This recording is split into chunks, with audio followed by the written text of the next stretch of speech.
की परतफेड़ बोल के मैंने उनको अपने साथ रखा।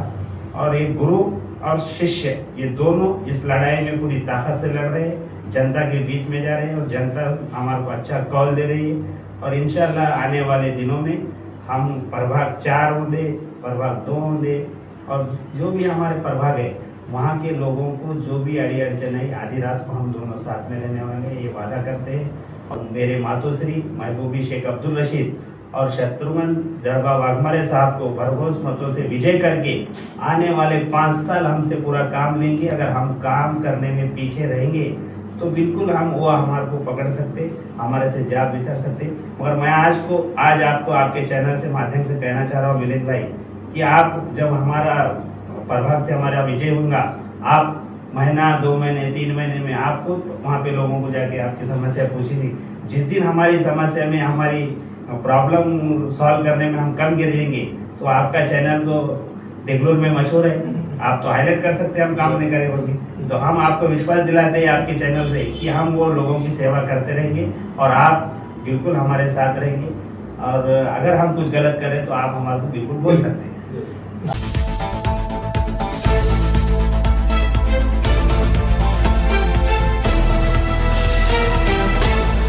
नमस्कार, मी मिलिंद वाघमारे, माय लाईफ न्यूज मध्ये आपल्या सर्वांचं स्वागत। येणाऱ्या काही दिवसातच नगर परिषदेच्या निवडणुका संपन्न होणार आहेत। या अनुषंगानं सर्वच पक्षाकडून वेगवेगळ्या पद्धतीची व्यूहरचना आखली जाते आणि आपल्या भूमिका जनतेपर्यंत मांडत आपल्या पक्षाला आणि आपल्या उमेदवाराला मताधिक्याने विजयी करावं या भूमिका जनतेसमोर ठेवल्या जात आहेत। प्रचार मोहिमेलाही वेग आल्याचे चित्र पाहावयास मिळतं। आज आपल्यासोबत जुळले गेलेले आहेत, आज आपल्या स्टुडिओमध्ये आलेले आहेत ज्यांनी काँग्रेस पक्षाची नेहमीच धुरा आपल्या खांद्यावरती घेतली आणि युवक काँग्रेस शहर अध्यक्ष म्हणून सुद्धा त्यांनी काम पाहिलं। त्याचबरोबर गटनेता म्हणून अत्यंत प्रामाणिकपणे उत्कृष्ट भूमिका त्यांनी वठवलेली आहे। असे महमूद भाई आज आपल्यासोबत जुळलेले आहेत।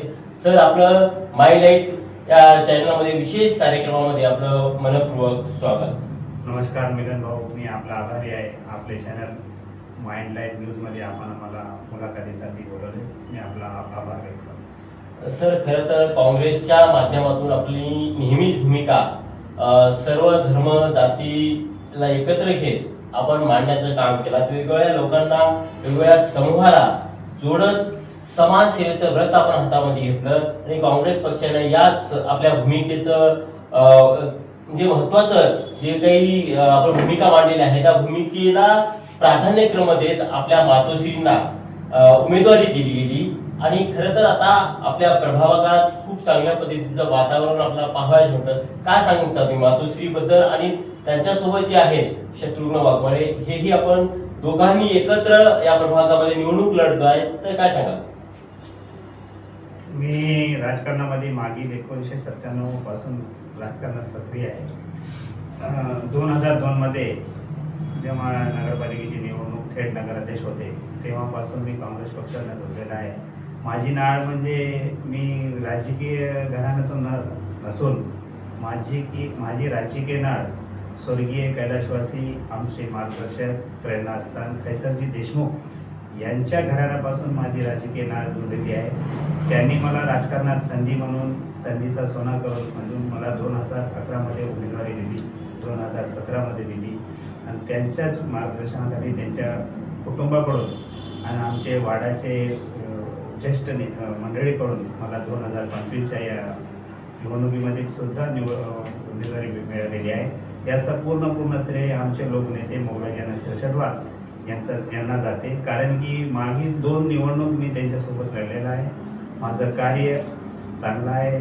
शत्रुघ्न दादा वाघमारे 2002 पासून माझे आदर्श आहेत। त्यांनी मला वेळोवेळी मार्गदर्शन केलेले आहे। त्यांच्यासोबत मी खैरलांजी हत्याकांडमध्ये एक आंदोलन उभा केले होते शत्रुघ्न दादा देगलूरला। त्या आंदोलनामध्ये माझी एक चांगली युवा भूमिका आहे म्हणून त्यांनी मला मार्गदर्शन केले आणि खैरलांजी हत्याकांडला आम्ही देगलूर बंद करून आपल्या समाजाचे लोकांवर एक क्रूर हत्या करून आपल्या लोकांना न्याय भेटत नव्हता।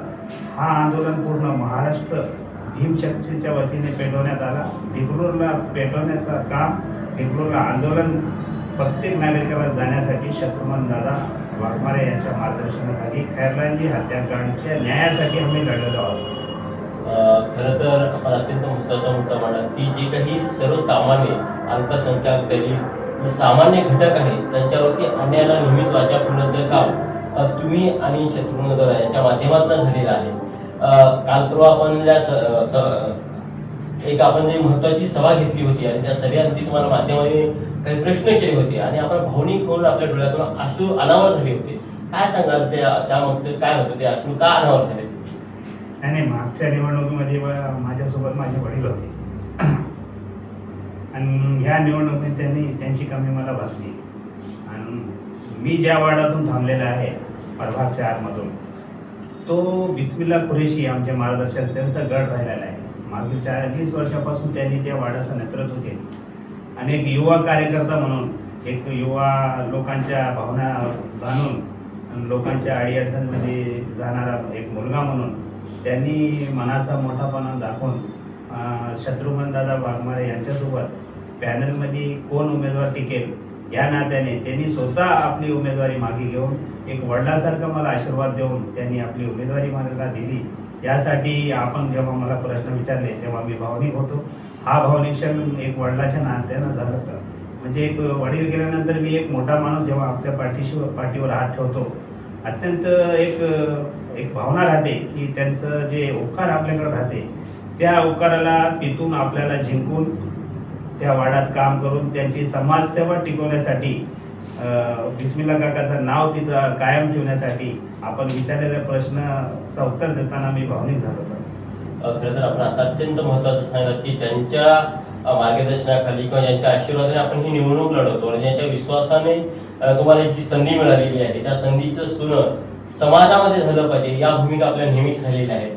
एकूणच आपण सामाजिक कामामध्ये वेगवेगळे उपक्रम राबवले, वेगवेगळ्या घटकांना न्याय दिले, वेगवेगळी कामं केली. अशी कोणती कामं तुम्हाला महत्त्वाची वाटतात की जी जनतेसमोर गेले पाहिजे किंवा सांगितले पाहिजे? काय सांगाल सर?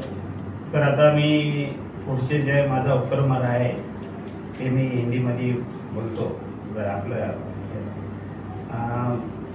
मागील 20 वर्षापासून, पिछले 20 साल से मैं जब राजकीय भूमिका में मैं कार्यकर्ता बोल के आया, तो मेरे फैमिली की, मेरे घर वालों की भूमिका थी कि हमारा कुटुंब कोई राजकीय घराने से नहीं, मगर हमारे मातोश्री महबूबी अब्दुल रशीद और मेरे पिताश्री शेख अब्दुल रशीद, इन्होंने हमेशा गरीब लोगों को देखते हुए हमारे को जो पालन पोषण करे उसमें गरीब की जान रखने का हमारे को बार बार हमारे को मार्गदर्शन करते थे. तो हमने हमेशा गरीब लोगों की मदद की. हमने आधी रात को कोई अगर पेशेंट रहता है या किसी को मुसीबत आती है तो आज 20 साल से हमारे घर को लोग एक विश्वास से आते हैं कि यहाँ पे आने के बाद हमारा कुछ ना कुछ काम करेगा.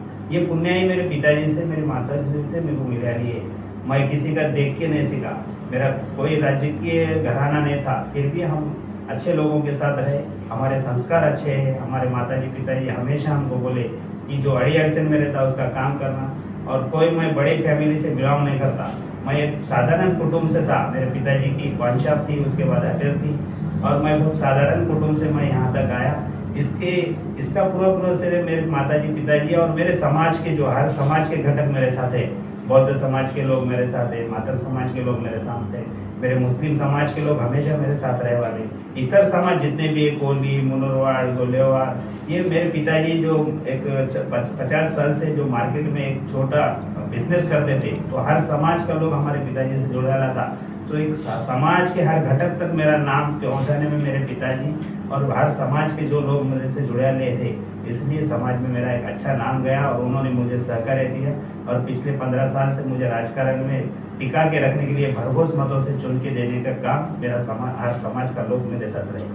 खरं तर आपण म्हणतो की ज्या समाजामध्ये आपण राहतो त्या समाजाचं काहीतरी देणं असतं. याच अनुषंगानं मध्यंतरीच्या काळामध्ये संपूर्ण भारत देश कोविडने ग्रासलेला होता. कोविडच्या भीतीपोटी तो गुदमरून गेलेला होता आणि अशा अवस्थेतही ज्यांना गरज आहे, जे गरजूवंत आहे, त्यांच्यासाठी आपण धावून गेला.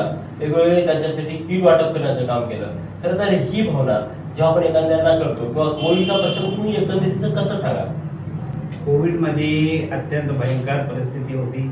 बेंगलोरमध्ये जेवढे बी समाजाचे लोकांना कोविडमध्ये परिस्थिती जी निर्माण झाली, तेव्हा आम्ही ग्राउंडवर राहून त्यांना किटाचे वाटप असू दे, या कोणाच्या घरामध्ये काही परिस्थिती बिकट असली आणि तिथं कोणी दगावले तर अशी व्यवस्था होती की कोणी दगावलं तर मी त्यांच्याजवळ कोणी जाऊ शकत नव्हते. त्या परिस्थितीमध्ये बोगलेजना शिरसटवर यांच्या नेतृत्वात आम्ही त्या कुटुंबाला आधार देऊन त्या जे दगावलेत त्यांना मान सन्मान म्हणजे जे नॅचरल आपण माती करतात, अंत्यसंस्कार करतात, त्याच पद्धतीने अंत्यसंस्कार करण्याची भूमिका आमची ग्रुपची होती. आणि कोविडमध्ये आम्ही अत्यंत जे गरजू लोकांना जे धान्य वाटप असू दे, मेडिकल असू दे, त्यांना आधार असू दे, हे देण्याचं काम आम्ही स्वतः केले. मैं खुद अपने वार्ड में और मेरे वार्ड के बाहर जितने भी लोग हैं जहाँ जहाँ उनको पहुँचाना सकता हूँ, जब हर चीज़ से मैं वहाँ उनके साथ खड़ा था. मैं तकरीबन मेरे प्रभाग 5 में और 2 में और जहाँ जहाँ मेरे समाज के लोग हैं, इतर समाज के लोग हैं जो अत्यंत गरजू थे, उनको मैं राशन किट पहुँचाने का काम किया, उनको मेडिकल पहुँचाने का काम किया, हॉस्पिटल पहुँचाने का काम किया. और जो मेरे समाज में जो 1-2-3 लोग इंतकाल हो गए थे, उनको पूरे मान सम्मान से उनका अंत्यसंस्कार करने का काम हमने किया. और ये दुख की बात है कि ये सवाल मैं नहीं बोलना चाहिए, मगर हम ये बोलना चाह रहे हैं कि कोविड का जो मुसीबत का टाइम था, उस टाइम पे ग्राउंड पे रहने का काम मैं शेख अब्दुल रशीद और मेरे सहकारी और हमारे मार्गदर्शक बोगला जना ने किया. और उसी की परत फेर बोल के हम आज लोगों में जा रहे हैं, लोगों से विनती कर रहे हैं और मतदान मांग रहे हैं. सर, असल में एजुकेशन बहुत ही ज़रूरी है और एजुकेशन के लिए कोई ना कोई इक्विपमेंट देना चाहिए. ये सोच देश के लिए और देश की उन्नति के लिए बड़ी होती है. तो आप ये भी कर रहे हैं काम, तो उनके बारे में क्या कहेंगे सर? एजुकेशन मैं खुद स्कूल चलाए वाला हूँ. गरीब लोगों के लिए, बच्चों के लिए कुछ ना कुछ उनको पढ़ाई करने के लिए मैं स्कूल खोलने की कोशिश किया. मगर मध्यंतरी हमारे दोस्त फैज सर और हम दोनों ने स्कूल चलाया. वो जो मेरे दोस्त थे वो बाद में सिर्फ स्कूल चला रहे हैं, आज भी वो मेरे से जुड़े वाले हैं. और 1-2 लोग थे, गरीब थे, और वो 12th के बाद आगे का फ्यूचर उनको नहीं दिख रहा था. उसमें से एक हमारा करीबी दोस्त है, उसको मैंने बॉम्बे में डीएड को नंबर लगा के उसका पूरा डीएड कंप्लीट कराया. और आज वो बच्चा हमारा जिसको मैंने डीएड कराया, एक फैमिली का आधार बन के आज वो मौलाना आज़ाद स्कूल में टीचर की भूमिका निभा रहा है. उसके परिवार का और उसका आशीर्वाद मुझे हमेशा रहा है. ऐसे कई गरीब लोगों को मैंने एजुकेशन के लिए सामने आया पैसे के. मैं चैनल के माध्यम से उनका बोल के उनका मान सम्मान, मेरा मान सम्मान कम नहीं करना चाहता हूँ. हमेशा मेरे पास जो भी अपनी फरियाद लेके आया, हम उसकी फरियाद को कैसा हल कर सकते, उसको कैसा मदद कर सकते, ये मदद करने की भूमिका है. इसी का नतीजा है कि देगलूर के हर वार्ड में मेरी पहचान है. लोग मुझे चाहते हैं. यहाँ का एक कार्यकर्ता बोल के लोगों ने मुझे बहुत सराहा है. और मैं पूरी ताकत से, मेरा समाज मेरे पीछे है, इतर समाज मेरे पीछे, ऐसा स्पष्ट करता हूँ. आने वाले दिनों में भी मेरे लोगों को जो भी मदद लगेगी, हर समाज को मैं मदद करने के लिए तैयार हूँ. आप तो हर समाज के लिए हमेशा रेडी रहते हैं. आई एम रेडी, ये भूमिका अपनी रही है. लेकिन इसके साथ साथ जब आपको देखता हूँ तो कोई बर्थडे रन दो, किसी का देहांत रहने दो, इनमें से रहते ही है. लेकिन इसके साथ साथ किसी की अगर शादी कराना है तो उनका भी जो बोझ रहता है तो खुद के कंधे पे लिया, उनको अच्छी तरह से उनकी सगाई करा दी. तो ये अनुभव क्या कहेंगे? मेरे ये संस्कार है, ये जहाँ जिसको मदद करना है वो करना ही करना है. ये तो हमारे धर्म से जुड़े वाला है. जो आपको मदद करना है, उसको जो मदद मांगने आता है उसको मदद करना है. मगर 1-2 लोगों से जो मेरे खास थे, जिनका परिवार, जिनके माँ बाप नहीं थे, ऐसा 1-2 लोगों को मैंने बहुत भरपूर मदद की. और मैं चैनल से नहीं बोलना चाह रहा हूँ कि मैं किसी को मदद की. मैं जो मदद किया वो मेरे समाज के लोगों को किया, इतर समाज के लोगों को किया. वो मेरा हक है, मैंने हक अदा किया. और एक हक अदा करने की भूमिका जिसमें रहती है, मांगने वाले को ही मांगने वाला है. इसलिए मैंने अपना हक अदा किया. मैं किसी के अच्छे काम में गया बोल के बोलना नहीं चाहता हूँ. वो मेरा एक काम था और हमेशा मेरा आगे भी वही काम रहेगा कि जिसको मदद लगती है उसको मदद करना, कुछ ना कुछ उसको आधार देना, ये मेरा मकसद है और आगे भी रहेगा. दोनों का काम जो है वो ग्राउंड से है. ग्राउंड में काम करने की वजह से आने वाले इलेक्शन में आपकी तरफ लोग किस तरह से चाहते हैं? जिस दिन मेरी और शत्रुघ्न दादा वाघमारे की उम्मीदवारी डिक्लेयर हुई, तो भूमध्यरेखा का नागरिक हमारे को उत्साह से हम विन कैंडिडेट है बोल के हमारे को प्रतिशत दिए, मगर राजकारण में बैठ के निर्णय नहीं लिए जाते, पब्लिक को घर में जाके निर्णय लिए जाते, उनसे मांगना पड़ता, मतदान मांगना पड़ता। मतदान ये दान का अधिकार है और हम वो मांगते रहेंगे। और मतदान पेटी में जब हमारा वो मतदान गिरेंगे तो ये बिल्कुल आप देखेंगे मिलिंद भाई कि आने वाले 3 तारीख में शत्रुघ्न दादा वाघमारे और मेरे मातुश्री ये हजारों मतदान से विजय निश्चित है हमारा। और लोगों में इतना उत्सुक है कि कब मतदान करने का टाइम आता और हम कब मतदान करना। इस सिर्फ हमारे जो दादा है, हमारे बड़े भाई, ये इनकी जो समाज में कार्य भूमिका है, आधी रात को मुंबई जाना, समाज के लिए लड़ना, कई कैंसर पेशेंटों को ये मुंबई लेके गए, कई लोगों को, विधवाओं को उनके अधिकार के लिए लड़े, कई बार मोर्चे लिए पानी पुरोठा के लिए। एक बार तो हमारे दादा पूरे बाल बिल निकाल के टक्कल आंदोलन करे, घाघर मोर्चा निकाले। वो तो इतने कई आंदोलन, बेंगलुरु में आंदोलन पेटने में अगर किसी का सहकार्य है बौद्ध समाज से, तो मैं फख्र से करता हूँ कि वो हमारे शत्रुघ्न दादा वाघमारे। और हमारे को भी जो ये बोलने की भूमिका मिली, एक अच्छा कार्यकर्ता घराने का कोई काम करा तो हमारे मार्गदर्शक में हमारे दादा का भी नाम आता। तो एक